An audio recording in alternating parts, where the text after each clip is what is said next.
Сәлем достар, бүгін сіздерге жасанды интеллект арқылы әндегі адамның дауысы мен музыкасын бөліп беретін жасанды интеллект туралы айтайын. Бұны телефоныңызға орнатып алсаңыз да, компьютеріңізге орнатып алсаңыз да, немесе тіке сайт арқылы кіріп қолдансаңыз да болады екен. Біз бұған алдымен бір ән таңдап алайық. Жаныма келші деген Мұрат Әбділданың әнін жүктеп аламыз. Біз алдымен осыны бір тыңдап көрейік.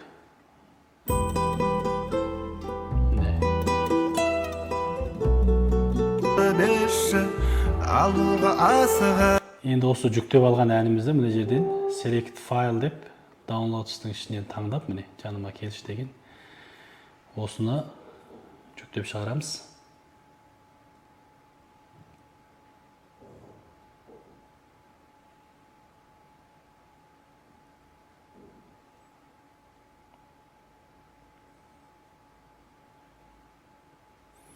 Сосын бізге осылай дайындап береді, міне екеуі екі бөлік. Біріншісі әншінің дауысы, екіншісі музыканың дауысы. Біз мынаны тоқтата тұрамыз да біріншісін қойып көрейік. Жаныма келші, кетпеші жанымнамын, шамылып түннің. Тек қана дауысы мынау енді. Мынаны басып едім, мынаны ашатын болсақ, музыканың дауысы.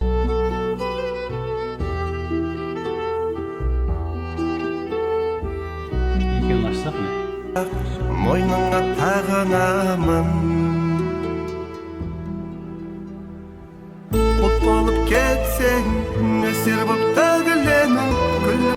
Енді бұнда жүктеп алғанда, егер өте сапалы нұсқасын жүктесеңіз ақша алады екен. Немесе ақысыз түрде 10 минутқа дейін осылай жүктеп алуға болады екен. Бұны көрсетпей қойын. Бұған тіркеліп кіресіз де тіке жүктеп алсаңыз болған.